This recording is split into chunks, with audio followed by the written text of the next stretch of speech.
நண்பர்களுக்கு வணக்கம். இன்னைக்கு வீடியோவில் நீங்கள் பார்க்க போகிறது என்னன்னா 3 கிளிமூ குஞ்சு கோழி குஞ்சு வந்து இன்னைக்கு வந்து நம்ம வந்து வேலூர் மாவட்டத்துக்கு வந்து அனுப்பிச்சி வச்சுருக்கோம்.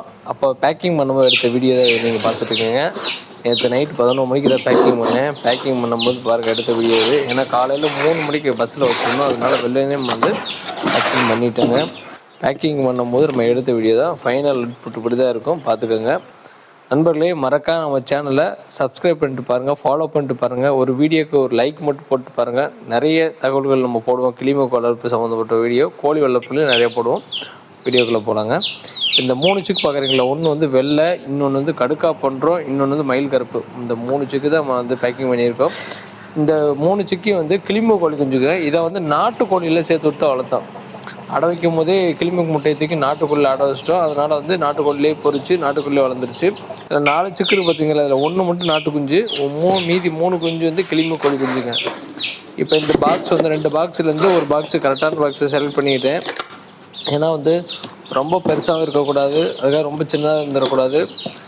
தேவையான சைஸில் பாக்ஸ் எடுத்துக்கிட்டு நம்ம வந்து பேக்கிங்க்கான தேவையான இதை பாக்ஸ் ரெடி பண்ணி அதில் வந்து தேவையான அளவுக்கு ஓட்டை போட்டுக்கணும். ஃபஸ்ட்டு வந்து ஹோல்ஸ் நிறைய போட்டுக்கணும். எப்படி ஒரு 15 ஹோல்ஸாக தான் நம்ம இருக்கணும் மினிமம். அந்த மாதிரி போட்டால் தான் அதுக்கு நல்ல ஏர் சர்க்குலேஷன் இருக்கணும். கீழ்ப்பகுதியில் மட்டும் போடக்கூடாதுங்க, மற்ற எல்லா பகுதியிலையுமே போடலாங்க. மொத்தம் எல்லா சைட்லேயுமே நீங்கள் ஹோல்ஸ் போட்டுக்கணும். மேலே வந்து கண்டிப்பாக மேல் சைடு நல்லாவே ஓட்டை போடணும். ஓட்டை போட்டு நம்ம பேக்கிங் வந்து பண்ணிகிட்ருக்கோம். இப்போ சிக்ஸை உள்ளே விட்டுட்டு பேக்கிங் பண்ணிகிட்ருக்கோங்க. பேக்கிங் பண்ணிவிட்டு இன்னும் அந்த ஓட்டைகள் எங்கேயாச்சும் இந்த டேப் அடிக்கும் போது அடைச்சிருந்துச்சுன்னா அதையும் நம்ம வந்து என்ன பண்ணிடணும், ஓப்பன் பண்ணி விட்டுறணும். பாருங்கள் இப்போ ஃபைனல் ஃபினிஷிங் எப்படி இருக்குன்னு பாருங்கள். அதுக்கப்புறம் இதை முடிச்சுட்டு கடைசியாக வந்து கயிறு கட்டிடுவோம் மேலே. ஆமாம், இது பண்ணுறதுக்கு முன்னாடி இந்த சிக்ஸ் எடுத்த வீடியோ எது பார்த்துக்கோங்க. இப்போ பாருங்கள், இப்போ ஃபைனலாக வந்து மூடி அதெல்லாமே டேப் அடிச்சிட்டோம். இருந்தாலும் மறுபடியும் இதை காட்டிகிட்ருக்கேன். மறுபடியும் பாருங்கள், இந்த மாதிரி ஹோல்ஸ் எல்லாம் எப்படி போட்டுக்கன்னு பாருங்கள். இப்போ எந்த பக்கம் மேல் பக்கம் வைக்கிறோமோ அந்த பக்கம் வந்து நம்ம கயிறை கட்டி வச்சிடணும். ஏன்னா கொண்டு வந்து பிடிச்சிட்டு போகிறதுக்கு வந்து நமக்கு ஈஸியாக இருக்கும்.